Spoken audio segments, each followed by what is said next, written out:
Hello everyone and welcome to my review of the Tier 7 British tank destroyer, the Challenger.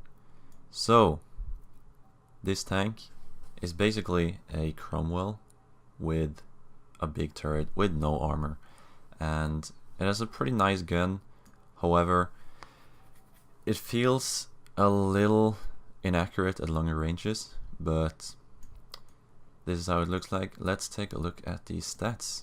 So, when it comes to hit points, it only has 1,000 hit points, which I feel is a little low, but I mean, it's a tank destroyer, so what you're gonna get. Usually tank destroyers has quite a low HP pool, but with this tank I feel like it's a little bit low. Maybe it should have had like 100, maybe 200 more, because when I play this tank, you just get killed so quickly if you get caught off guard. But let's go to armor. So the armor basically 0. It has almost no armor. You're gonna get penned by pretty much everything. So the front of the turret is 50 millimeters, and the front of the hull is 88 millimeters. So the turret is quite a bit weaker than the hull, but it doesn't matter. You're gonna get penned either way. So you can also HE this thing with quite a few tanks. I mean, this thing can at least HE other challengers in the side and the rear pretty easily, and also the turret, at least the sides. The view range is okay, nothing special. It has pretty decent DPM. It's not the best, but it's around 2.2k with a reload time of 6.8 seconds. And I'll play this thing for like 70 bells now, and I don't feel like the DPM is that great. It has 250 alpha damage with pretty good armor penetration, 220 on your AP rounds and 252 on your APCR rounds. The explosive round is really only 47 millimeters, but I mean, it doesn't have Hesh yet, so the Charioteer is the one that has Hesh, or the first one in the line at least. The aim time feels really bad. It's 4.4 seconds. At least when I played it, it feels quite bad. Dispersion is 0.3 to 1, which, as I said earlier, it works, but at the longer ranges it doesn't feel that great. I feel like I miss a lot. And the gun depression is pretty good. It's a respectable 10 degrees, which, I mean, you're not gonna get much more than that at tier 7. The top speed, 52 kilometers per hour, pretty good. The acceleration isn't that great, but it works. You can run the improved engine power boost, which I would recommend using. It gives 50% engine power boost, which means you're gonna accelerate way faster, and you're also gonna get 10% to traverse speed, which helps a lot. Also, you're gonna get a much higher forward speed when you're with the acceleration. You're gonna get up to like 60 kilometers per hour ish. Also, as you can see, I'm running the multi-purpose restoration kit and the reticle calibration, which also I would recommend using. Normally I use, on other tanks, I normally use the repair kit and the adrenaline, but on this thing I would recommend using the reticle calibration because, as I said, the aim time is pretty bad. So if you're at longer ranges and don't have much time to aim, this is a really good tool to use because it gives you 40% aiming time and 40% gun dispersion, which helps tremendously. You can normally get around 2 shots in with this thing before it goes on cooldown, but the cooldown is only 65 seconds, which on the other things is usually 90 seconds. So provisions, it also has a spall liner, which gives minus 20% to HE damage, which honestly I don't feel like I get HE too much in this tank, but I would still recommend using it just in case, because you're gonna get like T49s and stuff like that really wants to HE pen you, so it's pretty good to use. I would recommend using this on all the new British TDs. That is pretty much all about this tank. Now let's see some gameplay. We have 2 battles for you here today. The first one here is on Faust, and we're gonna go the medium route, because this is pretty much a medium. I usually play it like a medium, maybe like support mediums, maybe not like frontline with mediums. But as you can see here, we are a little bit behind the CDCs, which I feel like is a good place to be, because you don't want to go like this and risk being shot at the beginning of the battle, because you're gonna get penned either way if you get hit. Although the CDCs will do that as well, but they have much better mobility, so they can get away from the situation way faster. But we have one shot in of the Firefly, and now we're targeting the T-34. And we get one lucky shot in there, which, honestly, you're gonna get some lucky shots with this thing. As I said, the aim time is not that great, the dispersion is okay. So you can definitely do some work in this thing. Definitely at medium and short ranges, which is where I usually use this tank. We got one shot in on the Object 252U there as well. He doesn't want to shoot at me, so we're gonna shoot at him instead. We gotta get shot by the Panther there, and there you can see the aim time is messing up with us there, because if I had better aim time, I could have definitely hit him. I could have used the reticle calibration there, but honestly I'm pretty bad at using it, so I don't use it enough. I should definitely try to use it much more where I have a good situation to use it. But anyways, we're gonna miss the Panther yet again, and the team is in big strife here. As you can see, it is now a 2 versus 5 situation, and luckily for us, they have 2 one-shots, the Object 252U and the Panther.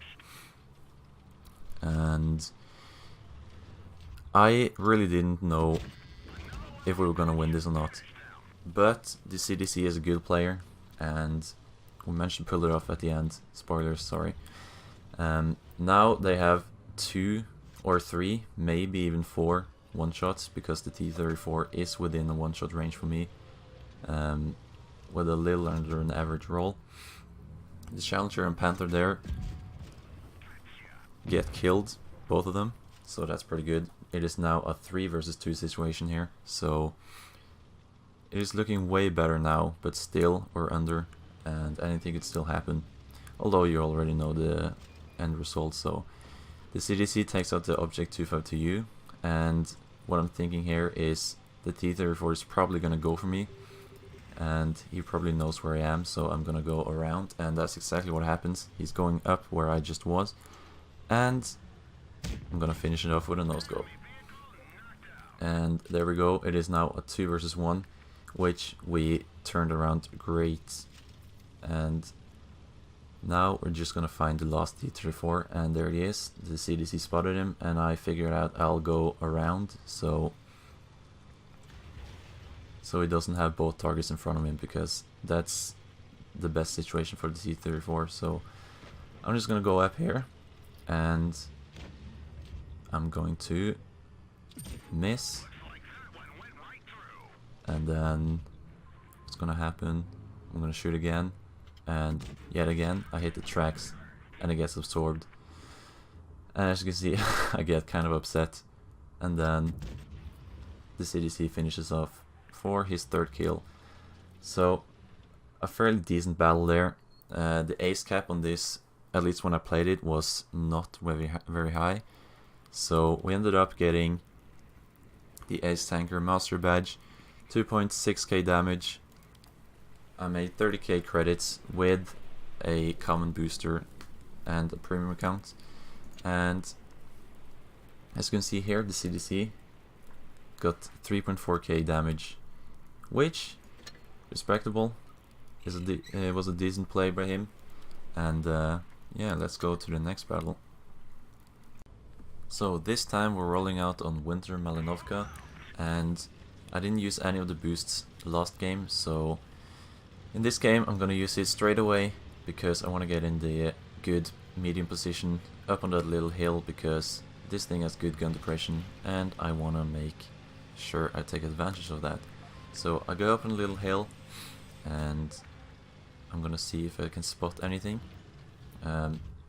Unfortunately for me, the whole team is going the other way, but I kind of want to stay just in case I spot anyone, because if I spot someone and I only see one target, I could potentially fight him, and if there's multiple I could just run away. But I'm not spotting anyone yet, and nobody has been spotted, so I don't know where they are yet. But the VK101P gets spotted, and so does the Helsing. I wanted to go behind the bushes to not get spotted, unfortunately, because I went out of the bushes before I shot him. He still spotted me.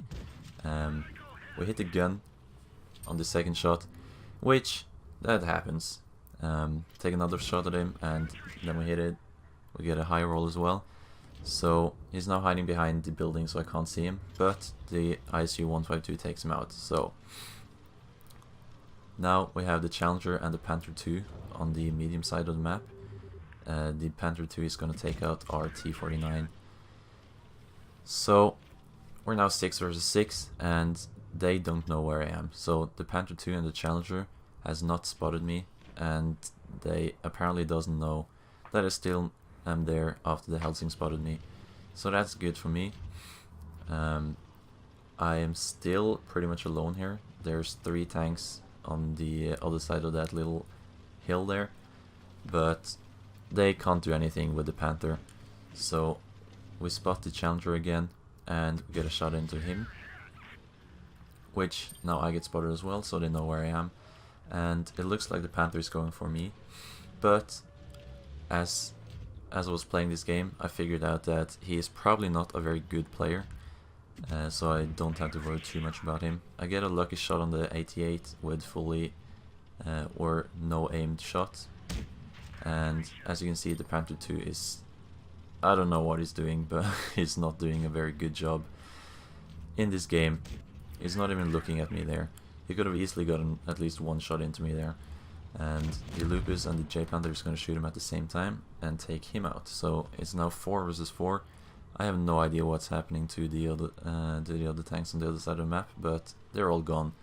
And now I'm on full HP, and the Challenger is on a 2-shot for me, so I feel confident to go and push him.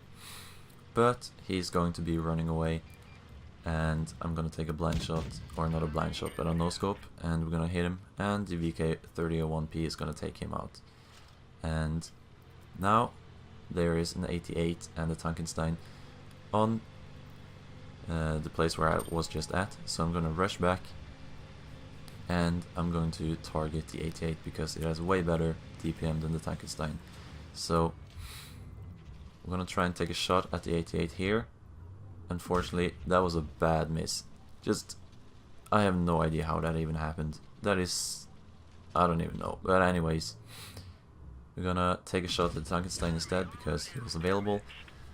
And he's gonna miss us, which is great because that means he's on a long reload and I can focus on the 88 instead. But the VK101P is pushing down now, and he's gonna get a big shot into me, 460 damage. And that leaves me on a 2-shot for him.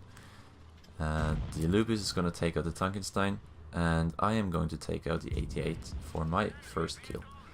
And that leaves the VK101P in a 1 versus 4 situation, which is not a very good situation for him to be in, especially since we're all around the map, or all around him, so it's not looking very good for him. And he's on 146 HP. I'm gonna use my reticle boost because I just want to get the kill, and I want to secure it because the reticle buff is gonna give me a lot better aim time and dispersion. So we're finishing that game off with 3.3k damage.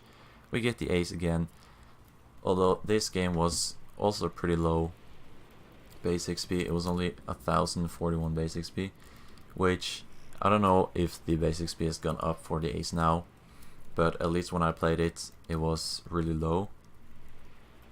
So yeah, pretty good battle. 3.3k damage, 41k credits made. I used the same boost as the last game, and yeah, all in all, my opinion on this tank, I am not a very big fan of it. I don't like it too much. It's not the best tank I've played, definitely, but it's definitely not the worst either. So all in all, it's decent. It should get a little bit better aim time in my opinion, and maybe some more HP.